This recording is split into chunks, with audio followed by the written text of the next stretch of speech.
Bárbara se cambió a TurboTax después de renunciar a la panadería de su familia para hacer perfumes. Arrancar mi negocio es un trabajo de tiempo completo. Como experto de TurboTax con experiencia en pequeños negocios, hice que su logro contara, consiguiéndole toda deducción y el máximo reembolso garantizado. Huele a éxito. Cámbiate a Intuit TurboTax y haz que tus logros cuenten. Detalles de la garantía en turbotax.com/garantías. Expertos bilingües solo disponibles con TurboTax Live. Hola, gente de Cine con Acento, ¿cómo están? Habla Juan Carlos Lemus aquí desde Amán y hoy es miércoles, ¿qué? Miércoles 21, creo 22 de marzo, ya, pucha, el tiempo va volando. Y tengo el gusto de saludar a el rey del mambo en Barcelona, si no estoy mal, Arnau. ¿Qué tal, Arnau? ¿Cómo te va? Buenos días, Juan Carlos, ¿cómo estás? Todo bien, muy contento de estar contigo siempre. Chévere, y con ganas de hablar con vos de ciertos clasicazos. Hombre, y tanto. Exacto. Y para hacer un pequeño resumen, en 1973, un señor desconocido para el cine, Víctor Erice, arranca con su ópera prima, una película llamada El espíritu de la colmena.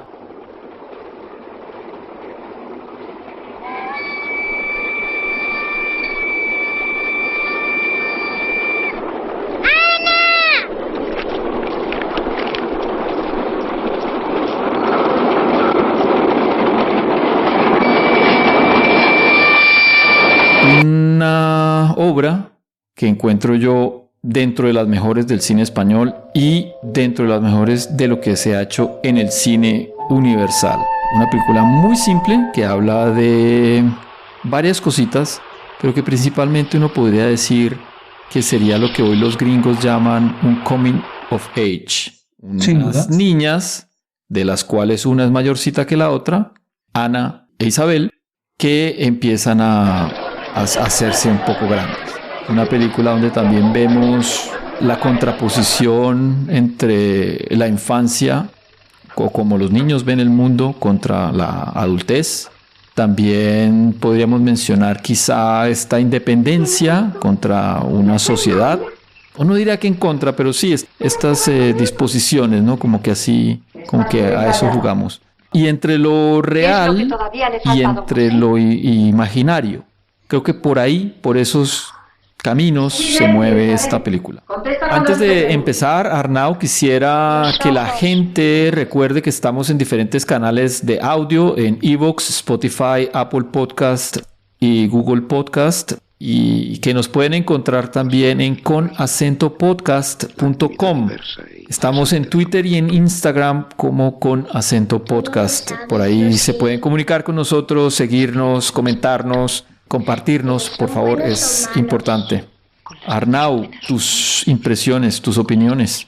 Bueno, es una película que me acompaña desde hace bastante tiempo. Recuerdo que fue mi padre, a una edad temprana que tenía yo, que me la descubrió, que él me comentaba que este es uno de los clásicos de nuestro cine, que se le llama, pero vamos, de nuestro cine y de cualquier otro cine, porque creo que es perfectamente comprensible para cualquier persona pues que no haya nacido aquí, porque el lenguaje del cine es universal y no entiende de fronteras, pero igualmente es una película sumamente importante porque en cierto modo está focalizada en la primera generación que no conoció el franquismo, porque la película, que sí que lo conoció, pero que ya empezaba como a dejarlo atrás, porque la película sí que es verdad que se está centrada en los años 40, en las personas que nacieron ya en esa época, empezaron a emanciparse, a hacerse mayores, cuando poco a poco ya la dictadura franquista empezaba como a aflojarse, ¿no? Es curioso porque este apunte político que he dado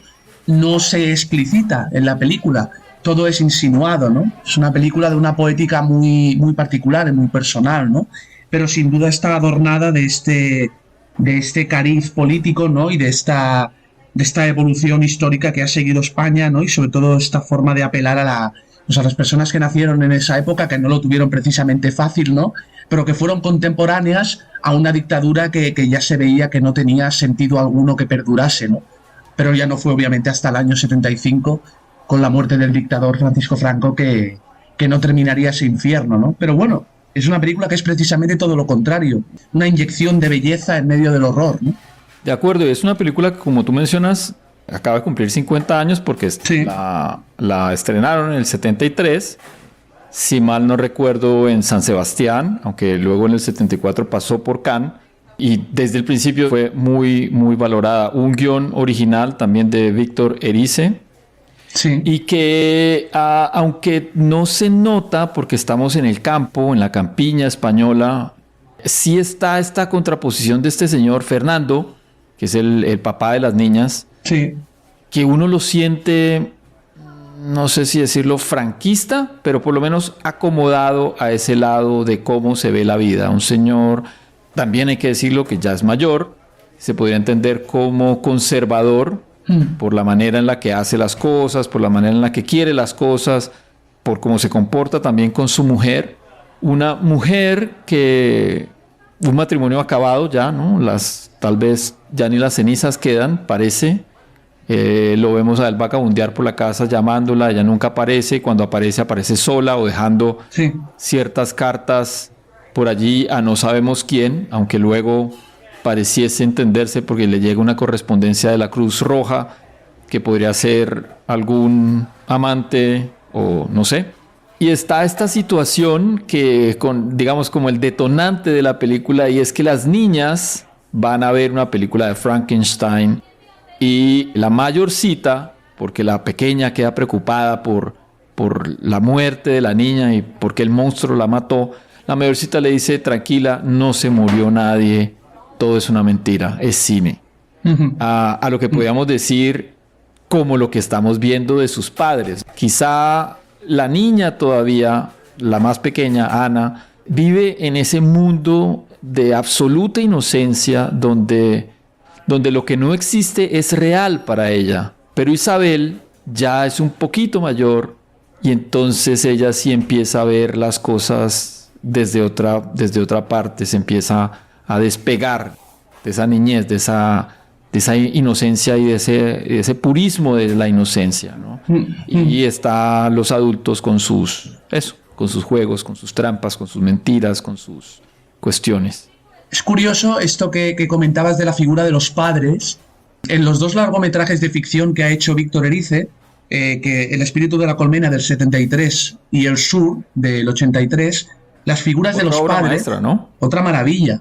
Las figuras de los padres siempre son muy oblicuas, ¿no? Y en concreto la figura paterna, parece que siempre tanto el personaje de Fernando en El espíritu de la colmena como el del actor Homero Antonucci en El Sur, siempre son este tipo de... esta idea como del padre ausente, de que su figura está presente, pero a la vez sabes que hay un pasado ahí que no queda del todo claro, ¿no? El caso de Fernando en El espíritu de la colmena, que yo creo que sí que es alguien conservador, o por lo menos alguien que ha encontrado, ¿no?, sus propios medios para subsistir y para sacar adelante a su familia. Pero bueno, como no, lo bonito precisamente de la poética de Víctor Erice es que en cierto modo todo es insinuado, ¿no? Desde las correspondencias epistolares con personajes que ni aparecen, ¿no? Pensando también en El Sur, ¿no? La figura de la madre como ese personaje casero, ¿no? Un tanto apagado, ¿no? Que parece que en cierto modo haya renunciado a toda esperanza, ¿no? Pero que al mismo tiempo hay un cierto conformismo, ¿no? También en su manera de habitar el hogar, ¿no? Muy típico de la época, ¿no? Es que de verdad, los adultos en esta película, al menos los papás, Fernando y Teresa, Sí. son personajes muy extraños, ¿no? Porque intervienen muy poco y los ve uno haciendo como, sí, cuestiones que para un niño, obviamente para esta par de niñas, pues son seres como casi no presentes, tanto como sus propios fantasmas, diría yo. Cuando aparecen son para cuestiones en los que ellos están interesados. Digamos, el papá se las lleva a buscar setas a las niñas. Sí. Una cuestión Sí. que tal vez a las chicas por ahora les importa, pero más es una cuestión del papá, o el papá leyendo poesía, o qué pasa con las abejas. Sí. Y la mamá, como tú dices, casi alienada, ¿no? Casi Sin duda, no sí. presente, casi buscando en otras miradas encontrarse, como cuando la vemos después de que entrega la carta en el tren, ella se queda allí como captando la mirada de otras personas, de otros hombres sobre todo, porque hay que reconocer que todavía es una mujer muy bella. Y del otro lado está, que es una parte que me gusta mucho, el juego que Víctor Erice tiene entre lo real y lo que no existe. Que claro, para las niñas, cosas que no existen siguen siendo reales, como los monstruos. Este juego que tienen, porque claro, la mayorcita le dice a Ana que el monstruo Frankenstein está en esta casa abandonada y luego ella ahí encuentra a un ex soldado republicano que está herido. Y este juego de cosas en su imaginación, lo que pasa luego con el reloj, donde aparece el reloj, termina por ella causarle un gran trauma.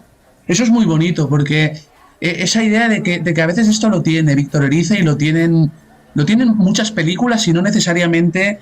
Aquí, por ejemplo, la película que me viene a la mente es Winchester 73, creo que es de Anthony Mann, donde el protagonista es un rifle, ¿no? Que a veces el protagonista es un objeto, ¿no? Entonces hay una microsecuencia dentro del espíritu de la colmena que tiene que ver con el soldado, pero que realmente el objeto estrella es el reloj, que ella creo que le da al soldado, junto con una manzana también, que le ata la bota y demás, pero luego al final ese soldado es abatido y el padre, Fernando, descubre que el soldado tenía el reloj que su hija le había entregado, pero todo esto se explica sin palabra, sin recurrir a la palabra, ¿no?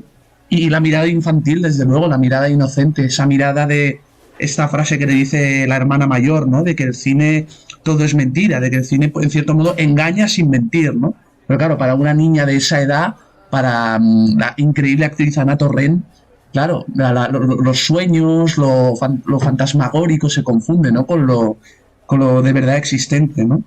Y eso es una cosa que a mí me fascina hoy, cuando tengo ya hijos, de todas las cuestiones que ahora juegan en mi nostalgia y cómo yo quisiera pasárselas a ellos de alguna u otra manera. O sea, no directamente, pero sí yo digo, esto estoy casi seguro que se les va a quedar.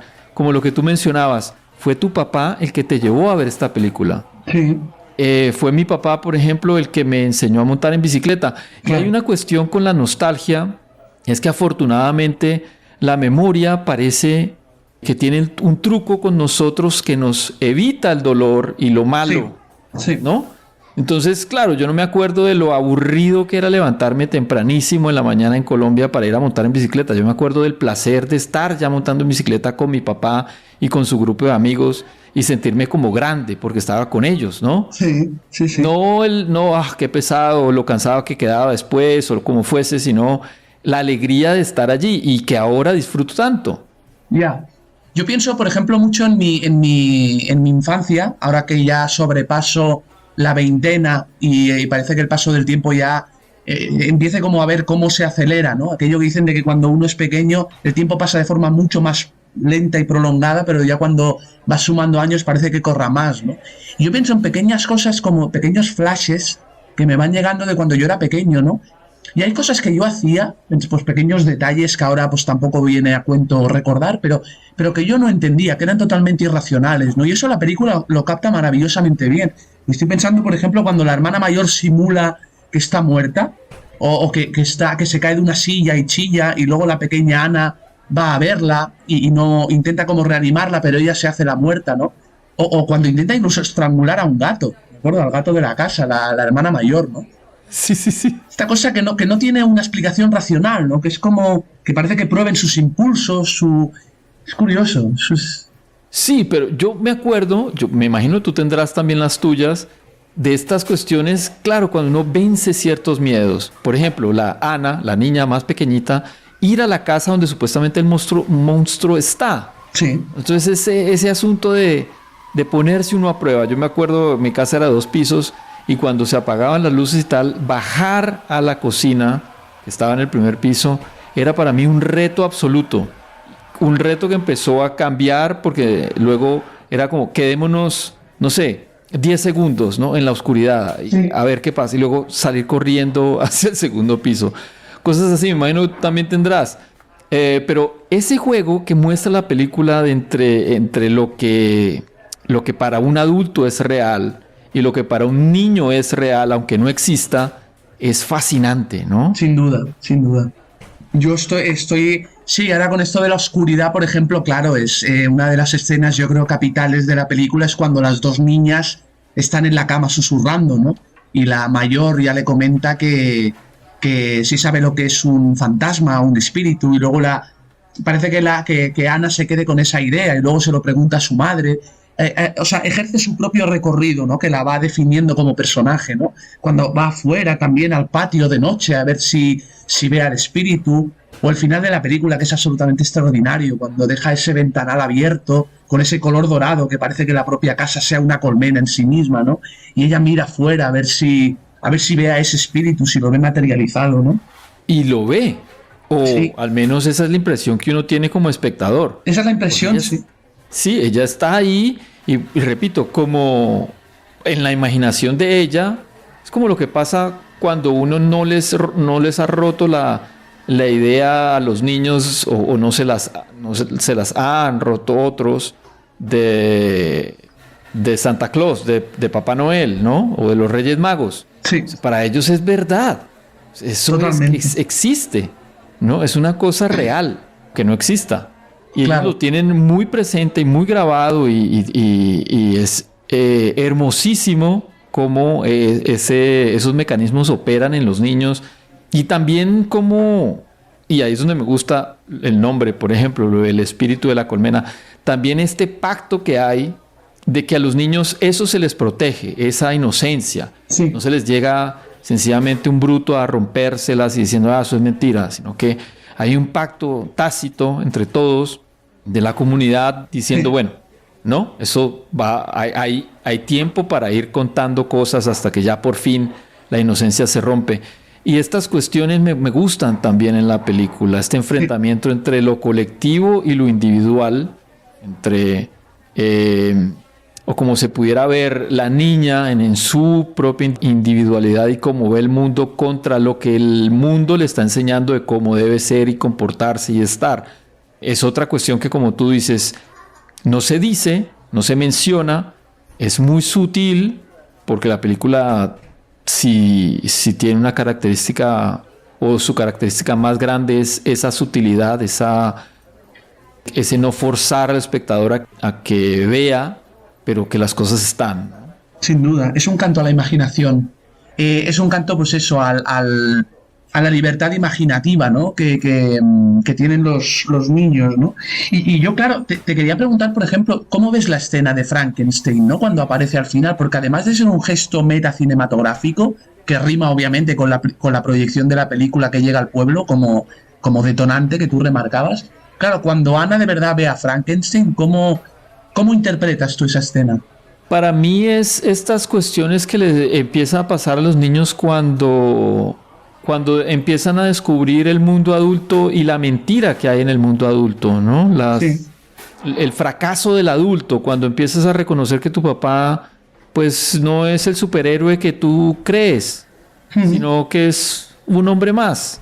Sí, Claro, ella, que es más pequeñita, está impulsada también por su hermanita mayor, por Isabel, porque ella como que le empieza a contar, le empieza a adelantar el cuento, ¿no? Ella Sí. es unos añitos mayor, entonces le trunca su propia experiencia, pero es normal porque son hermanitas. Sí.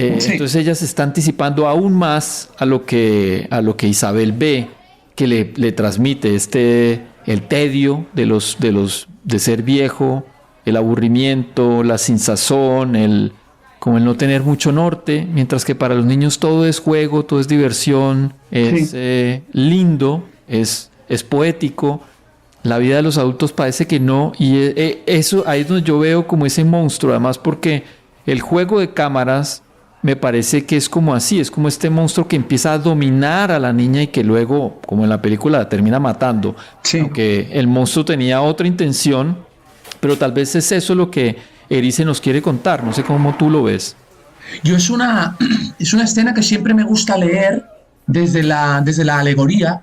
Cuando la primera vez que he intervenido hablaba de la dictadura franquista, ¿no? Y para mí es una película que, en concreto esa escena, ha sido leída o suele ser leída. Disculpa, que llevo un buen resfriado encima, ahora época de entretiempo. Desde esta idea, sobre todo, de respuesta a la... Porque claro, los ojos de Ana Torrent, ¿no? Es un poco la inocencia que España jamás tuvo, ¿no? En cierto modo, porque era un país que salía de la sombra, ¿no? Y claro, Frankenstein es un cadáver andante, en cierto modo, es la reconstitución de un cuerpo alquímico, ¿no? Orgánico, ¿no? Y que vuelve a la vida de algún modo. Pues siempre me gusta leer la escena desde como una respuesta personal de Víctor Erice al gran cadáver de la guerra civil, pues a todos los muertos y a todos los cadáveres que nos dejó la guerra civil española, ¿no? Y es como la sensación que me proporciona la escena a mí y a muchos compañeros y profesores con los que he discutido sobre ella, que es como un poco una suerte de resurgimiento, ¿no? De que eso pues lo permite el cine y la imagen en movimiento, de un país que sale de la sombra y por fin está empezando como a ser capaz de dejar atrás sus fantasmas, ¿no? La sombra del padre, ¿no? Podríamos decir. Qué bueno que lo mencionas y recalco que un primer comentario tuyo era que el cine es universal. Y sí, pero no. Es decir, para una persona que no conoce mucho de la historia de España, como cualquier latinoamericano, o sea, nosotros supimos que hubo una dictadura, pero por ejemplo, hasta ahora es que se empieza a saber que esa dictadura mató un montón de gente. O sea, que los asesinó, que los desapareció y que de eso España hasta ahora lo empieza a sacar. O sea, totalmente. 50 años después de que la dictadura cayó, ahora empieza España a hablar de eso, de esos muertos que no saben dónde están enterrados. Lo vimos el año pasado o antepasado en Madres Paralelas, por ejemplo, y no me acuerdo en cuáles otras, pero hay un afán, desde afuera se siente en España, por desempolvar ese pasado, por ver qué fue lo que pasó. Y hay otro afán de gente en la política española que no quiere que eso pase. Exacto. ¿No? Parece que eso quedó así, que ya está. Que desempolvar esos muertos traería otra violencia. Sí, es una gran dialéctica. Y ahí diría yo, jugando con la mención de Frankenstein, ese es el monstruo, ese pasado, si no se enfrenta... Exacto. Pues te agarra, ¿no? Sí. Es esa dialéctica que tenemos, porque España va tarde con el tema de la memoria histórica, ¿no? Tendríamos que aprender un poco de nuestros compatriotas alemanes, un poco, sobre todo por esta idea de la gestión de la memoria histórica, que todavía hay muchísimos cadáveres en las cunetas que no han sido descubiertos ni identificados, y muchas familias pues todavía no saben dónde están los cadáveres de sus abuelos, ¿no? Pero claro, por otro lado hay como este deseo de los sectores más conservadores de nuestra sociedad de decir, pero bueno, no hablemos del pasado, no saquemos ese trauma, no lo enfrentemos por acto de puro miedo, odio y cobardía, al final, ¿para qué? Para cometer los mismos errores, ¿no? Pues parece que Víctor Erice, desde la especificidad del lenguaje cinematográfico y desde su sensibilidad personal, nos incita, ¿no? a que eso no pase, ¿no? Y una última cuestión, volviendo a España y al cine español más bien.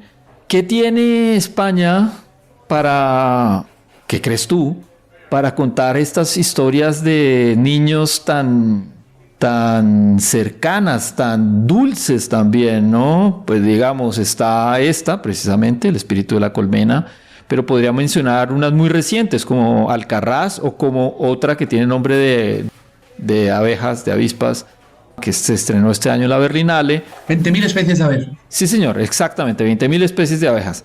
Entonces, que también pasa por niñez. ¿Qué crees tú? En el campo, además. Por alguna razón aquí en España siempre ha sido muy, muy proclive, ¿no?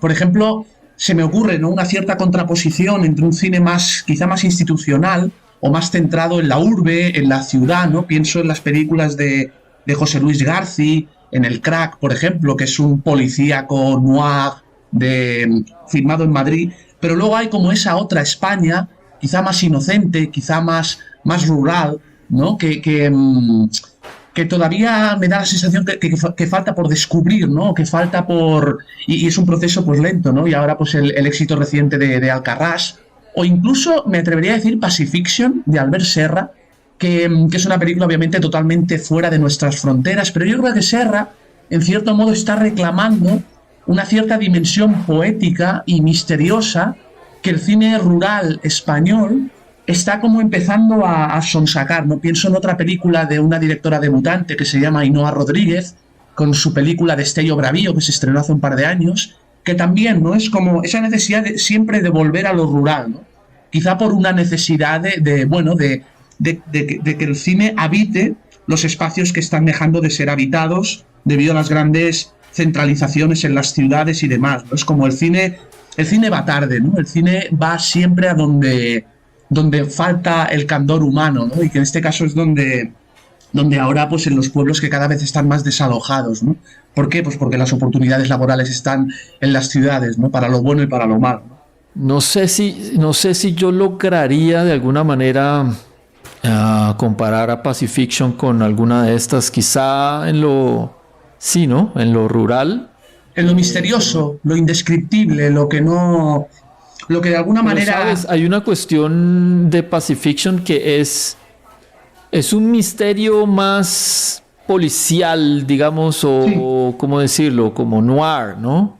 Sí, De alguna forma. En cambio, esto de los pequeñitos es como fantasioso, es como lo... sí, más inocente, sí. Y no sé, exacto. En lo otro, en el de Serra es un misterio pesado, es Exacto, más denso. cuestión, sí, y casi peligroso, que casi que uno de adulto dice, mejor no saber, porque la cuestión es negra, oscura, mejor correr. Respecto a esta comparativa es curioso porque en El espíritu de la colmena podríamos decir que la amenaza está detrás, ya ha pasado, la dictadura, y con Pacifiction la amenaza está delante. Parece que esté por ocurrir, ¿no? Buen juego, sí. Te compro esa idea. Creo que es más así.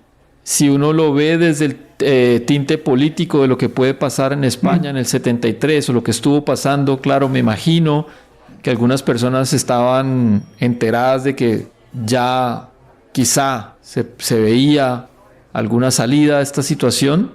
En cambio, en Pacifiction uno ve que la oscuridad se vienen, Claro. va a llegar. Claro, claro.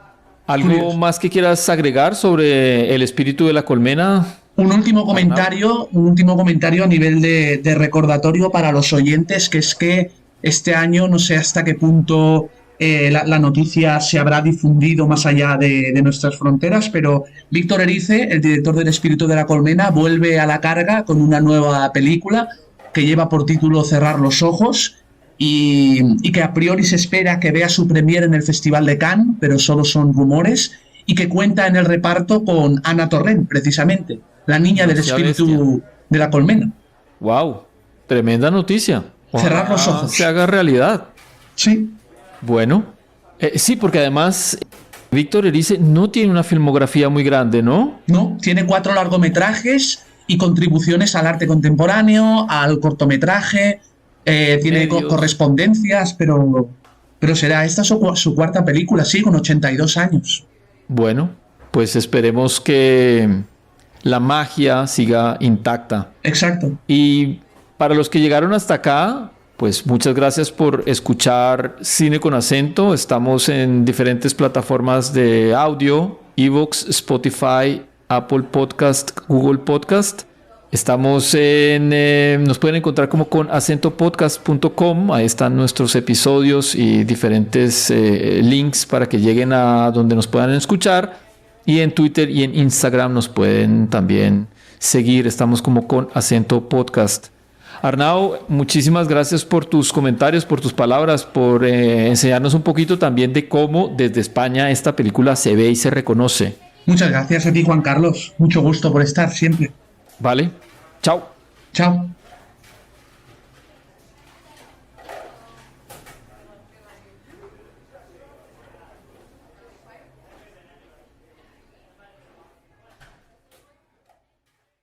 Bárbara se cambió a TurboTax después de renunciar a la panadería de su familia para hacer perfumes. Arrancar mi negocio es un trabajo de tiempo completo. Como experto de TurboTax con experiencia en pequeños negocios, hice que su logro contara, consiguiéndole toda deducción y el máximo reembolso garantizado. Huele a éxito. Cámbiate a Intuit TurboTax y haz que tus logros cuenten. Detalles de la garantía en turbotax.com/garantías. Expertos bilingües solo disponibles con TurboTax Live.